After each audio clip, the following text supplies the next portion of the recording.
Olá, meu amigo! Olá, minha amiga! Sou Décio Barros, advogado, criminalista e de direito de família. Hoje eu quero conversar com vocês, com todos vocês, a respeito da família. Como assim, doutor?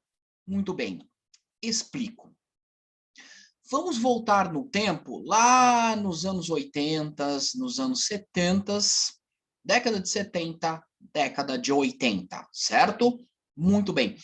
Qual que era o conceito de família existente na época, predominante na época?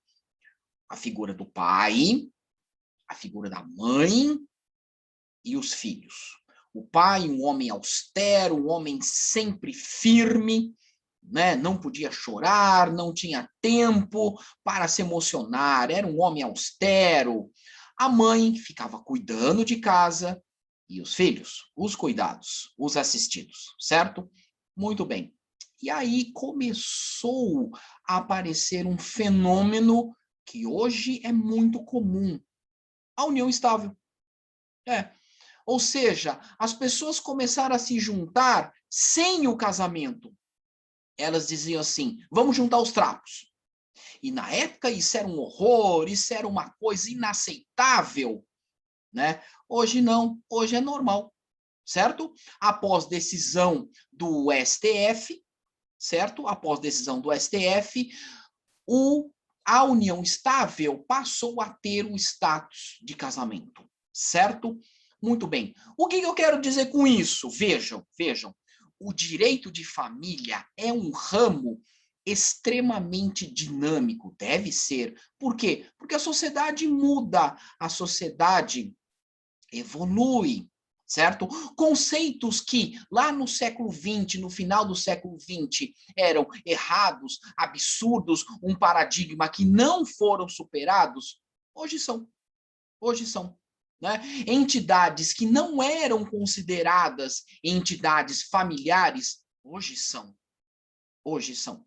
Né? E o direito de família precisa sempre estar atento a essas constantes mudanças de paradigma, ou seja, a sociedade sempre evolui, os conceitos sempre mudam. E hoje temos vários tipos de família. O professor Rolf Madaleno, no seu livro, elenca os tipos de família. Ele diz aqui que existe a família matrimonial, a família informal, família monoparental, família anaparental e família reconstituída e a família também homoafetiva, certo? Muito bem. Hoje nós vamos falar sobre a família anaparental. O que significa isso? O que significa a família anaparental? É a entidade familiar que não tem, vamos diretamente ao assunto. É aquela família, é aquela entidade que não tem relação sexual, que não tem relação afetiva, não tem relação amorosa. Doutor, mas isso é família? Sim, sim, é família. Darei alguns exemplos. Vamos lá. Por exemplo, república, né? República de alunos que fazem faculdade. É uma entidade familiar? Sim, é uma entidade familiar. Tem relação sexual? Bom, pode até ter entre os alunos, digamos assim, mas o objetivo de formação daquela família não é o sexo, não é a relação amorosa, certo? É apenas se juntarem ali para fazer a faculdade. Outro exemplo, muito mais típico, por sinal. Imagina um homem que tem vontade de ser pai e uma mulher que tem vontade de ser mãe. Eles são apenas amigos, trabalham juntos. E aí, na hora do almoço, um fala para o outro, né? Olha, eu tenho vontade de ser pai. E a moça responde, eu tenho vontade de ser mãe. Vamos fazer um filho? Vamos. Cada um mora na sua casa. E eles fazem o filho, certo? Seja por relação sexual, seja por inseminação artificial, não importa o método. A questão é, eles tiveram um filho. Eles registram o filho Eles registram esse filho, o rapaz vai ser o pai, a moça vai ser a mãe, a guarda é compartilhada, já falamos sobre guarda compartilhada, a guarda será compartilhada, certo? E eles vão ter aquele filho. Qual que é o aspecto mais importante disso? O bem-estar do menor. Nossa, doutor, mas eles não moram na mesma casa. Isso não é problema hoje. Veja, eu não vou entrar nesse mérito com opinião pessoal, certo? Com opinião pessoal. Eu vou utilizar argumentos jurídicos. Argumentos jurídicos. O que importa é o bem-estar do menor. É aquele homem ser um bom pai, aquela mulher ser uma boa mãe. O homem tem a namorada dele, a mulher tem o namorado dela. Tem o namorado dela. Eles começam a namorar depois que fizeram o filho. Depois que conceberam aquele filho, certo? Porém, temos algumas diferenças. Existe meação? Existe partilha? Não. Existe direito sucessório?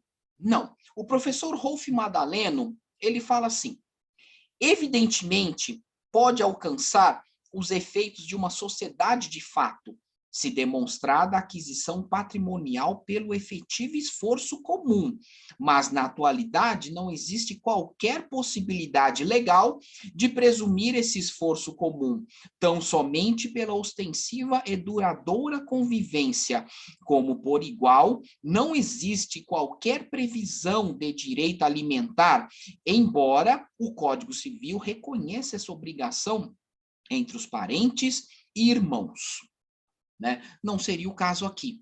Então, haverá pensão alimentícia? Não. Agora, se eles compraram juntos um carro para poder transportar a criança, aí o esforço é comum, tem que ser comprovado esse esforço junto. Aí pertence aos dois, haverá partilha? Claro. Claro que haverá partilha. É um novo tipo de família? Sim, é um novo tipo de família, como outras tantas que existe. O importante aqui é a questão mais importante, essencial, é o melhor interesse do menor.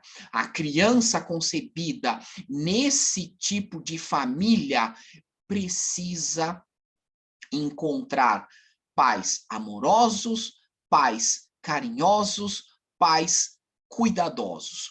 E o direito de família está sempre atento ao progresso da sociedade, à evolução da sociedade. Outro exemplo, hoje existem de fato famílias poliafetivas, né? 2 homens, uma mulher, 3 homens, 2 mulheres, 4 homens, 5 mulheres, e assim por diante. Essa família é reconhecida pela lei hoje? Não. É reconhecida pela jurisprudência hoje? Não. Existe meação? Não. Existe direito sucessório? Não. Porém, no campo dos fatos, ela está crescendo cada vez mais, está sendo cada vez mais recorrente. Isso significa, agora eu vou dar a minha visão técnica. Na minha leitura, na minha visão, daqui a uns anos, tornar-se-á legal? Provavelmente sim. Daqui a uns 20 anos, a uns 30 anos, provavelmente será aceita, por exemplo, pela jurisprudência? Provavelmente sim. O direito de família está sempre atento à evolução da sociedade. Era isso que eu tinha para dizer para vocês. Muito obrigado. Até um próximo vídeo.